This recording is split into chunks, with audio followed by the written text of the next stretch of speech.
नमस्कार, आप देख रहे हैं जन टीवी और मैं आपके साथ आकांक्षा पारिक। खबरों की शुरुआत से पहले एक नजर हेडलाइंस पर। सीएम धामी ने किया आईएसबीटी का औचक निरीक्षण, जरूरतमंदों को किए कंबल वितरण, सभी जिलाधिकारियों को दिए अलावा की व्यवस्था करने के निर्देश, प्रदेश के समस्त रैन बसेरों की व्यवस्था ठीक करने के भी दिए आदेश। यातायात व्यवस्था सुधारने के लिए अतिक्रमण पर सख्त प्रशासन, देहरादून के एसएसपी अजय सिंह ने व्यापारियों को अतिक्रमण न करने की दी सख्त हिदायत, सड़कों और बाजारों से अवैध अतिक्रमण को सभी विभागों ने मिलकर हटाया। चारधाम यात्रियों के लिए पर्यटन विभाग की अनूठी पहल, विभाग बनाएगा पर्यटन सर्किट, यात्रा के ठहराव के दौरान देवभूमि के अन्य स्थलों के भी कराए जाएंगे दर्शन, कुमाऊं और गढ़वाल मंडल में 12-12 स्थान किए चिन्हित। पर्यटन मंत्री सतपाल महाराज ने जॉर्ज एवरेस्ट पहुंचकर व्यवस्थाओं का लिया जायजा, दी जा रही सुविधाओं की भी ली जानकारी, देश के एकमात्र कैटोग्राफिक म्यूजियम का भी किया निरीक्षण, सौंदर्यकरण को लेकर अधिकारियों से की बातचीत।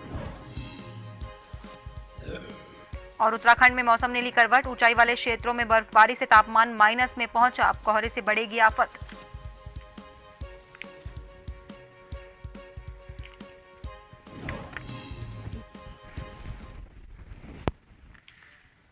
और अब खबरें विस्तार से।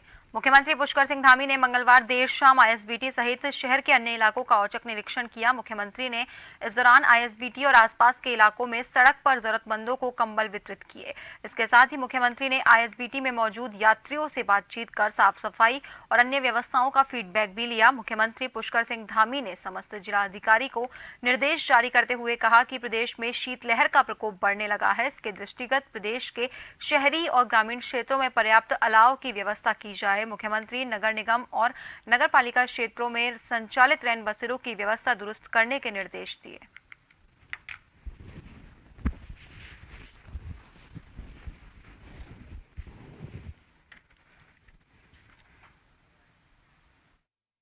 कपड़े इत्यादि नहीं हैं तो उनको सबको कंबल, रजाइयाँ या अन्य जो कपड़े दिए जा सकते हैं उनको प्रशासन को सबको कहा है देखने के लिए। पूरे प्रदेश के अंदर इस प्रकार का एक अभियान चलाकर सब लोगों की मदद करने के लिए, और साथ में जो रैन बसेरे हैं उनको भी ठीक करेंगे, रैन बसेरों में देखेंगे। और पिछले साल भी और इस साल भी अब चूँकि ठंड का मौसम है, ऐसे में जगह जगह अलाव भी जलाए जाएंगे, ऐसे निर्देश हमने सभी ज़िलों में कर दिए हैं। और जैसे जैसे ठंड बढ़ेगी उसी प्रकार से ये सब व्यवस्थाएं भी आगे प्रशासन की ओर से की जाएंगी।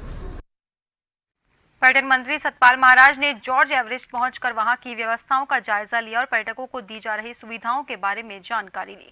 इस दौरान पर्यटन मंत्री ने भारत के एकमात्र कैटोग्राफिक म्यूजियम का भी निरीक्षण किया और जॉर्ज एवरेस्ट क्षेत्र के सौंदर्यकरण को लेकर अधिकारियों से वार्ता की। इस दौरान पर्यटन मंत्री ने यहां आने वाले पर्यटकों से भी वार्ता की और जॉर्ज एवरेस्ट क्षेत्र में मिल रही सुविधाओं के बारे में पूछा।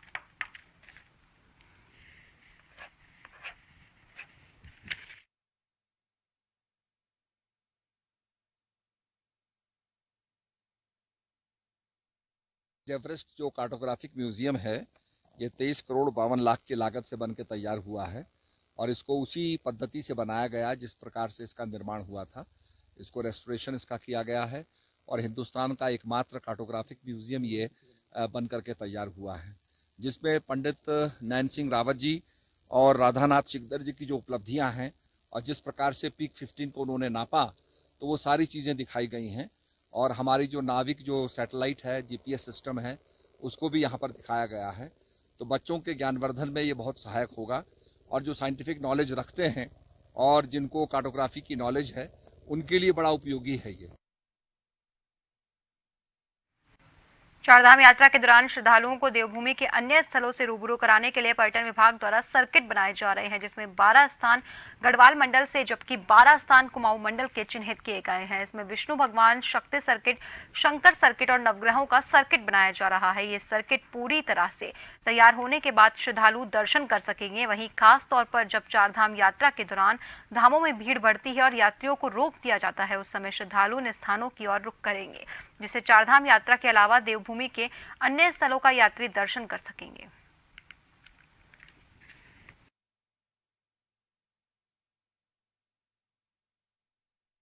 पर्यटन के क्षेत्र में हमने सर्किट्स बनाए हैं, जिसमें 12 हमने उत्तराखंड के अंदर गढ़वाल के 12 कुमाऊं के चिन्हित करके हमने सर्किट्स बनाए हैं। विष्णु भगवान का सर्किट बनाया है, शक्ति का सर्किट बनाया है, शंकर भगवान का सर्किट बनाया है, नवग्रहों का सर्किट बनाया है, जिसमें 12 हमने गढ़वाल के 12 कुमाऊं के लिए हैं। इतना बड़ा इंफ्रास्ट्रक्चर हमने खड़ा कर दिया है और जब इसका प्रचार प्रसार होगा तो निश्चित रूप में जो टूरिस्ट है वो डाइवर्सिफाई होगा। अभी हम कार्तिकेय स्वामी को डेवलप कर रहे हैं, कितना बड़ा धाम बनने जा रहा है, तो निश्चित रूप में काफी हनौल को हमने अभी डेवलप किया आपके सामने। देहरादून में जिला प्रशासन अतिक्रमण पर सख्त होता हुआ नजर आ रहा है, तो वहीं अब पुलिस प्रशासन भी यातायात व्यवस्था सुधारने के लिए अतिक्रमण पर सख्त होता हुआ नजर आ रहा है। मंगलवार को एसएसपी अजय सिंह आड़त बाजार देहरादून पहुंचे और उन्होंने व्यापारियों को सख्त हिदायत दी कि कोई भी व्यापारी सड़कों पर अतिक्रमण नहीं करेगा। इसके साथ ही व्यापारियों से आग्रह किया कि 30 से 40 व्यापारी मिलकर एक यातायात मित्र जिसको हम उन्हें उपलब्ध कराएंगे, उनका जो मिनिमम चार्ज होगा व्यापारी वहन करेंगे।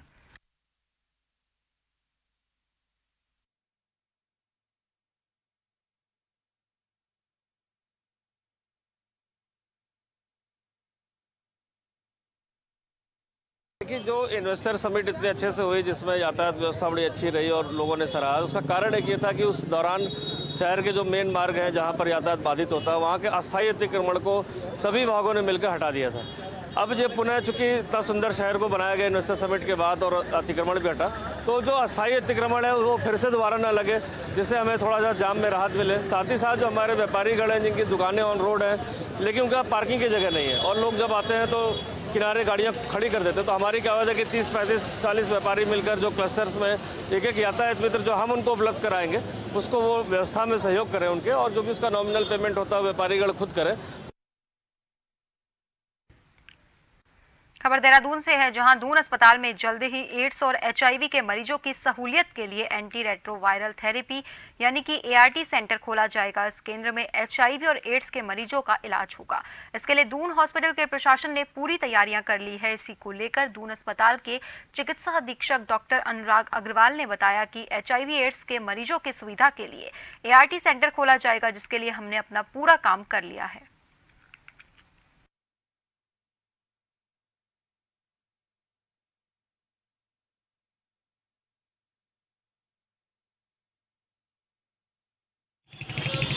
हाँ देखिए, बिल्कुल पहले आरटी सेंटर हमारे यहाँ था, लेकिन कोविड के नाते इसको कोरोनेशन हॉस्पिटल शिफ्ट कर दिया गया था।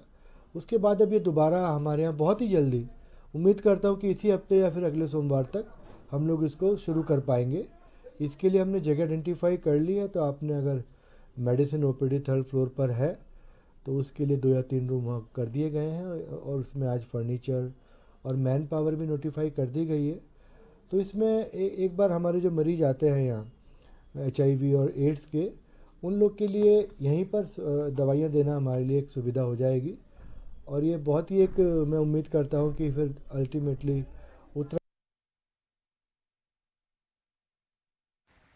देहरादून में आरटीओ लोगों को नई सौगात देने जा रहा है। आरटीओ सड़कों से पुरानी बसों को हटाकर नई हाई क्वालिटी बस चलवाने की योजना बना रहा है, ताकि लोग निजी वाहनों का कम इस्तेमाल करें और पब्लिक ट्रांसपोर्ट का ज्यादा से ज्यादा इस्तेमाल करें, जिससे ट्रैफिक और प्रदूषण की समस्या का भी समाधान किया जा सके।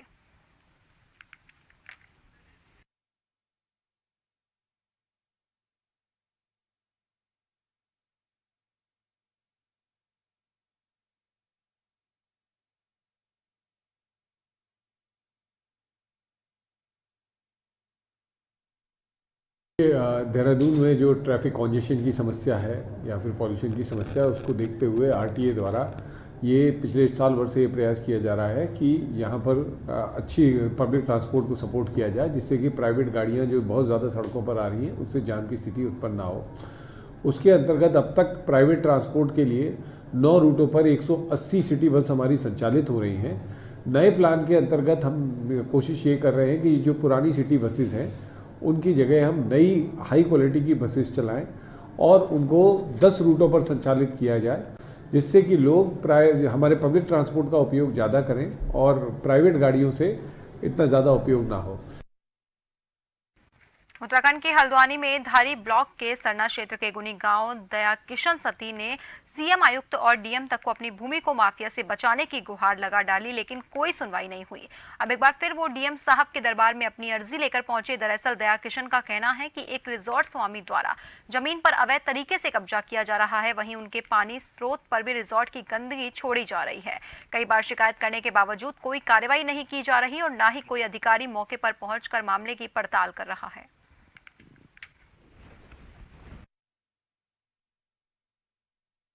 मैंने पूर्व में कुछ ज़मीन बेची थी। कृष्ण कुमार साध और आयुषी साध, इन्होंने जिसको मैंने बेची थी उससे इन्होंने ख़रीदी है। तो इन्होंने पूरी वर्ग 4 की भूमि में कम से कम 15 नाली के आसपास घेर दिया है। तो इस संबंध में मैंने पट्टी पटवारी और डीएम साहिबा और कुमाऊं कमिश्नर को और मुख्यमंत्री जी को ज्ञापन दिया है। तो कुमाऊं कमिश्नर साहब के यहाँ से 2 दिसंबर को इसके लिए सुनवाई हुई थी। वो पक्ष भी आया था और तहसीलदार धारी और पटवारी पट्टी सरना के भी आए थे। तो उनको आदेश दिया कुमाऊं कमिश्नर साहब ने, तो 10-15 मीटर टूटा तार बाड़। उसके बाद वो काम बंद हो गया। जेसीबी भी दिन भर खड़ी रही वहाँ पे तोड़ने के लिए, लेकिन उसको भी ऑर्डर नहीं हुए तोड़ने। संबंध में हमने मुख्यमंत्री के पास भी शासन में गए थे, तो उन्होंने आदेश भी हाँ किया। कमिश्नर साहब ने बुलाया भी इन लोगों को, दोनों पार्टियों को वहाँ के। तो इन्होंने उस समय उन्होंने उसको तोड़ने के आदेश दे दिए थे इनको। जेबीसी भी मौके पे चली गई थी, लेकिन उन्होंने तार बाड़ थोड़ा सा 15-20 मीटर तक तोड़ा और इसके बाद ठप कर दिया। यही बात इनसे की है। मैं तो गया नहीं था कमिश्नर साहब के पास, इनसे यही बात की है उन्होंने और भेजा भी। लेकिन इसके बाद भी वहाँ पर कार्य शुरू है और इनसे लंबा समय मांग रहे हैं। राष्ट्रीय ग्रामीण आजीविका मिशन जोशीमठ के तहत स्वयं सहायता समूह की महिलाओं की आजीविका के लिए कौशल विकास के अंतर्गत 8 दिवसीय भोजपत्र कैलीग्राफी और string art training advance version प्रशिक्षण शुरू किया गया, जिसमें विकास खंड के 21 महिलाओं के द्वारा प्रतिभाग किया जा रहा है। वहीं आपको बता दें कि प्रशिक्षण में महिलाओं को भोजपत्र कैलीग्राफी और स्ट्रिंग आर्ट लेखन की बारीकियों के साथ साथ नवीन तकनीकों के उपयोग के बारे में प्रशिक्षण भी दिया जा रहा है। मुख्य विकास अधिकारी अभिनव शाह द्वारा महिलाओं को कार्य करने के इस दौरान प्रोत्साहित किया गया। वहीं एक और खंड विकास अधिकारी मोहन जोशी ने कार्य की सराहना की और कहा कि सबको मिलकर कार्य करना चाहिए।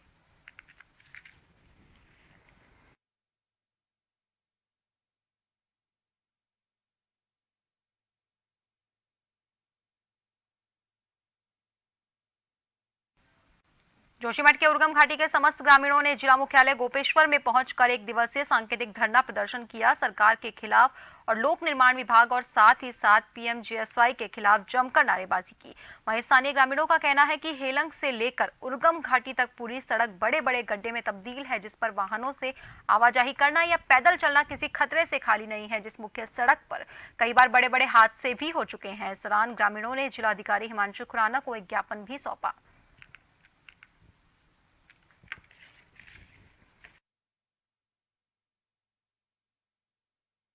देहरादून के गांधी पार्क में उत्तराखंड ड्रग फ्री देवभूमि मिशन 2025 के कार्यक्रम का आयोजन किया गया, जिसमें मुख्यमंत्री पुष्कर सिंह धामी ने हिस्सा लिया। इस मौके पर कई जनप्रतिनिधि मौजूद रहे। वहीं मुख्यमंत्री पुष्कर सिंह धामी ने कहा कि नशे के खिलाफ जागरूकता बढ़ाने की जरूरत है। उन्होंने प्रदेश के युवाओं से आह्वान किया कि नशे से दूर रहने में चल रहे अभियान में अपना सहयोग दें। उनका कहना है कि एनडीपीएस के तहत पूरे प्रदेश में बड़े पैमाने पर कार्रवाई की गई है। वहीं उत्तराखंड में एंटी ड्रग फोर्स का गठन किया गया है। नशे के खिलाफ सख्त कार्रवाई करने के लिए पुलिस त्रिस्तरीय टास्क फोर्स के तहत काम किया जा रहा है।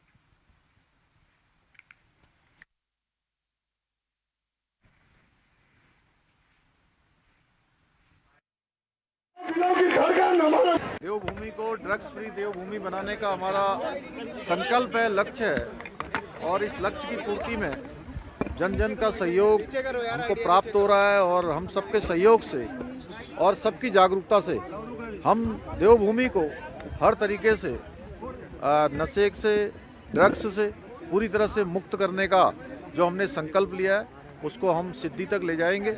और इसमें जो कड़ी कार्रवाई करनी है ड्रग्स के कारोबारियों पर, इसके अपराधियों पर, हम कड़ा रुख भी अपना रहे हैं।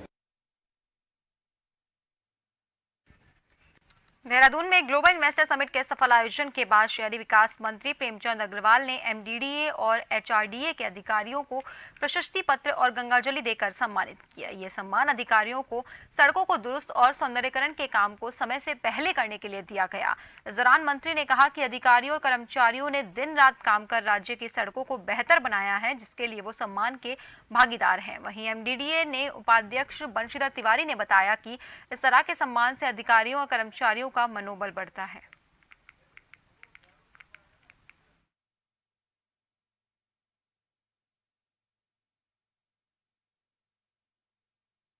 भावना है कि हमारे अधिकारियों ने दिन रात काम करके इस इन्वेस्टर समिट में अपना बहुमूल्य योगदान दिया। तो मैंने ऐसे तमाम अधिकारियों को बुला के यहाँ सम्मानित किया है, और इसलिए क्योंकि आप जानते हैं कि जब हम किसी भी लापरवाही के लिए, किसी भी अन्य चीज़ के लिए इन्हीं अधिकारियों को कहते हैं कि साहब आपने ठीक नहीं किया, तो यदि वो अच्छा काम कर रहे हैं तो उनको प्रोत्साहित करने के लिए हमें उनका सम्मान करना ही चाहिए। और ये मैंने पहले से किया, आज कोई पहली बार किया ऐसा नहीं है। इससे पहले G20 का कार्यक्रम हुआ था मेरे विधानसभा क्षेत्र में, पूरे क्षेत्रों में सब जगह जो अच्छे काम हुए थे उन अधिकारियों को मैंने तब भी सम्मानित किया था। और मैं जब से पहली बार विधायक बोला तब से मैं लगातार अच्छे कर्मी, अच्छे अधिकारियों को मैं हमेशा सम्मानित करता रहा हूँ। देखिए, निश्चित रूप से मैं कह रहा हूँ कि दो तरह के जो लक्ष्य दिए गए थे, एक तो इन्वेस्टर समिट के जो इन्वेस्टमेंट आने थे उसको भी हम लोगों ने अपने लक्ष्य को पूरा किया है, और जो सौंदर्यीकरण का काम दिया गया था वो भी सभी लोगों ने दिन रात लग करके और जो उसको धरातल पर उतारा है उसके लिए पूरी टीम को बधाई देते हैं।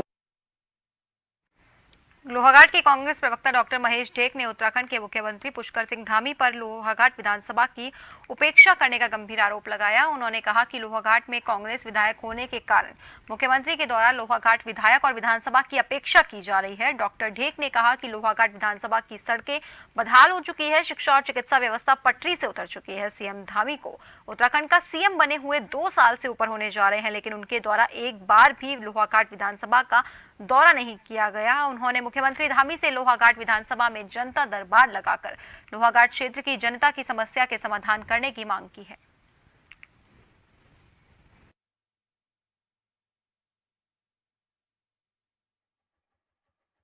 की बात है पुष्कर सिंह धामी जी, जो कि हमारे पड़ोस में पहले खटीमा के विधायक थे, अब वर्तमान में हमारे जिले के चंपावत विधानसभा के विधायक हैं, लेकिन उनका एक भी दौरा अभी 3 सालों में लोहाघाट का नहीं हो पाया है। ये बड़ी दुर्भाग्य की बात है, जबकि लोहाघाट चंपावत की दूरी 13 किलोमीटर है। माननीय पुष्कर धामी जी को इस विधानसभा में भी ध्यान देना चाहिए, क्योंकि यहाँ इस विधानसभा में सड़कें ठीक हैं, बेरोजगारी चरम पर है, महंगाई चरम पर है, और गरीब जनता की सुननी चाहिए। उनको यहाँ आकर के जनता दरबार लगाना चाहिए लोहाघाट विधानसभा। उत्तराखंड परिवहन विभाग गली मोहल्लों तक ऑटो विक्रम पहुंचाने की योजना बना रहा है। इसके लिए गढ़वाल आयुक्त 23 दिसंबर को आरटीए की बैठक लेंगे। इसमें वो परिवहन सेवाओं को सुदृढ़ करने के लिए नए प्रस्तावों पर भी सुनवाई करेंगे। बता दें कि विभाग की पुरानी तमाम योजनाएं धरातल पर अब तक नहीं उतरी हैं। संभागीय बैठक में योजना प्रस्तावों का अमली जामा पहनेगी। वैसे ही एक पुरानी योजना अब तक अमल में नहीं आई है। उस योजना के अंतर्गत बसों और दूसरी गाड़ियों के स्टॉपेज की जियो टैगिंग करके यात्रियों को ऐप आधारित सुविधा देनी थी। वहीं बता दें कि स्टॉपेज की जियो टैगिंग अभी तक नहीं हो पाई। इसके बावजूद अब योजना है कि ऑटो ई रिक्शा विक्रम की बुकिंग ऐप के जरिए हो सकेगी। वहीं ऐप से लोग अपने दरवाजे पर ऑटो विक्रम बुला सकेंगे।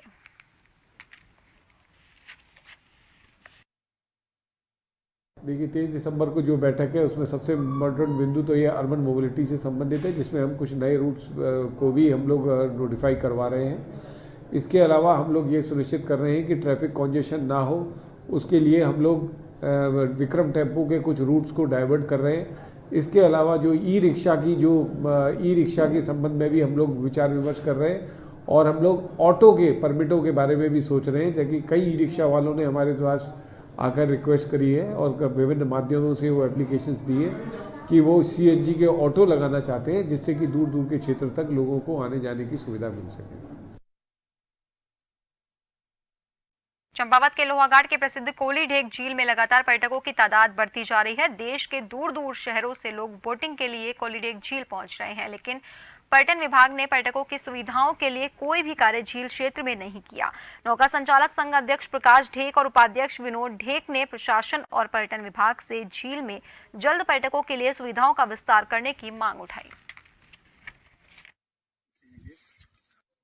पर्यटन विभाग से यही अपील करना चाहेंगे कि जिस हिसाब से अभी यहाँ पर्यटकों की आवाजाही हो रही है, उस हिसाब से नावें अभी लगभग ज़्यादा हो गई हैं, और इस हिसाब जब पर्यटक बढ़े, डेवलपमेंट बढ़े, उस हिसाब से नाव आगे बढ़े तो ठीक है। अन्यथा अगर ऐसे ही बढ़ते जाएंगे तो यहाँ पे नाव वालों के लिए बहुत ही दिक्कतों का सामना करना पड़ेगा। तो पाओगे पर्यटन विभाग से यही अपील करना चाहते हैं, इसको जितना हो इसका सौंदर्यीकरण पे ध्यान दें, और क्या कहते हैं, यहाँ का पर्यटन जो बढ़ सके आगे को बढ़ाए, और यहाँ पे जो भी योजनाएं जरूरत वाली योजनाएं हैं उन पे जल्द से जल्द काम शुरू हो जाए। और अब आखिर में एक नजर हेडलाइंस पर। सीएम धामी ने किया आईएसबीटी का औचक निरीक्षण, जरूरतमंदों को किए कंबल वितरण, सभी अधिकारियों को दिए अलाव की व्यवस्था करने के निर्देश, प्रदेश के समस्त रैन बसेरों की व्यवस्था ठीक करने के भी दिया आदेश। यातायात व्यवस्था सुधारने के लिए अतिक्रमण पर सख्त प्रशासन, देहरादून के एसएसपी अजय सिंह ने व्यापारियों को अतिक्रमण न करने की दी सख्त हिदायत, सड़कों और बाजारों से अवैध अतिक्रमण को सभी विभागों ने मिलकर हटाया। चारधाम यात्रियों के लिए पर्यटन विभाग की अनूठी पहल, विभाग बनाएगा पर्यटन सर्किट, यात्रा के ठहराव के दौरान देवभूमि के अन्य स्थलों के भी कराए जाएंगे दर्शन, कुमाऊं और गढ़वाल मंडल में 12-12 स्थान किए चिन्हित। पर्यटन मंत्री सतपाल महाराज ने जॉर्ज एवरेस्ट पहुंचकर व्यवस्थाओं का लिया जायजा, दी जा रही सुविधाओं की भी ली जानकारी, देश के एकमात्र कैटोग्राफिक म्यूजियम का भी किया निरीक्षण, सौंदर्यीकरण को लेकर अधिकारियों से की बातचीत। और उत्तराखंड में मौसम ने ली करवट, ऊंचाई वाले क्षेत्रों में बर्फबारी से तापमान माइनस में पहुंचा, अब कोहरे से बढ़ेगी आफत।